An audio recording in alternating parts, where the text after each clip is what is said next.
As the season progresses for Tennessee baseball, so too does Tony Vitello's arsenal. He has weapons at the plate, the mound, and on defense, and it doesn't stop there. I'm Paige Dower, and this is the Field Pass.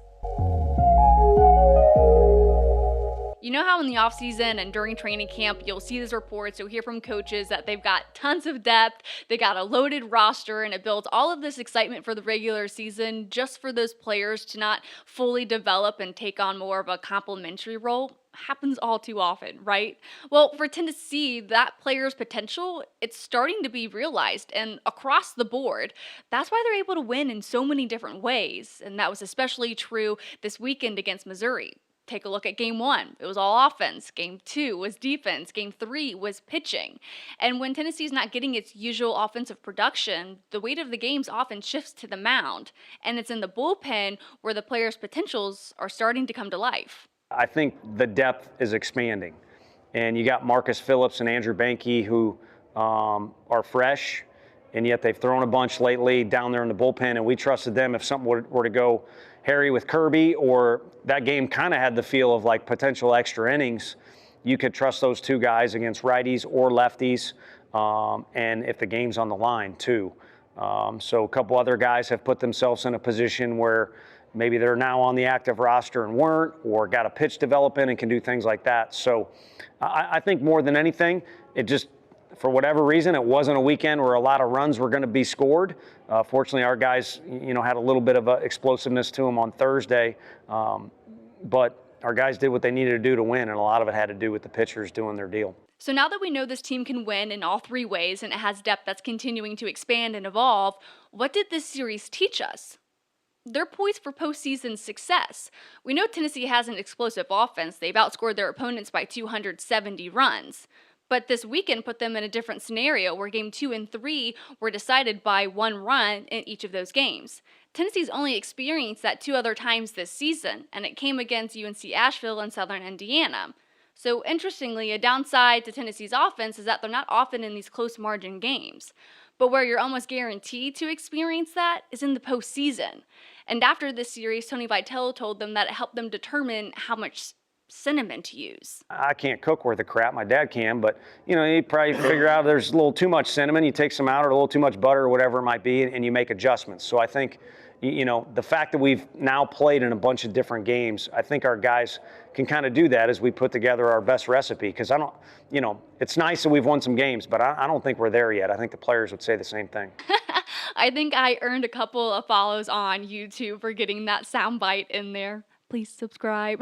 But why did Tennessee's bats go cold after they put up 10 runs in a Game 1 win over Missouri? The obvious is the different pitchers that they faced. The other is Missouri is a well-coached team. And then finally, the approach at the plate. It appeared the guys were maybe forcing too many big swings and didn't look as consistent.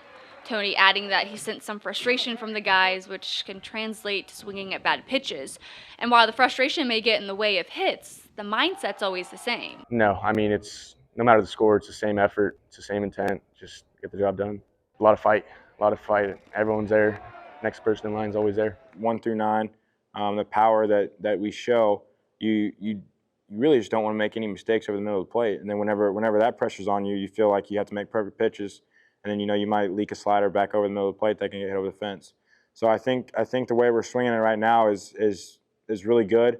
We need to keep that going, keep pushing forward, and keep putting good swings on balls. It's nice when our guys do what they can do at times with the bat, but that's just not reality, especially as you get towards the end of the season. You see the type of arms we're seeing in our league.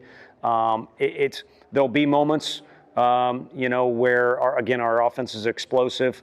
But more times than not, it's going to be, can you take that deep breath and can you get rid of tension and press on and do what you got to do to win? Now it's all about being able to put that frustration aside and have a clean at bat. Experience this team was able to learn this weekend. So Tennessee gets a series sweep over Missouri, its second of conference play, and it gave the team much needed reps. Yeah, it's good to learn. All these guys are saying it's like a regional, super regional, so it's good to kind of get under my belt of not having been there before. So I like those games as well. And you need reps at these one-run games. We haven't had a lot of them, so to pile up 2 right there is stressful, but now that it's over with, it's definitely a good experience.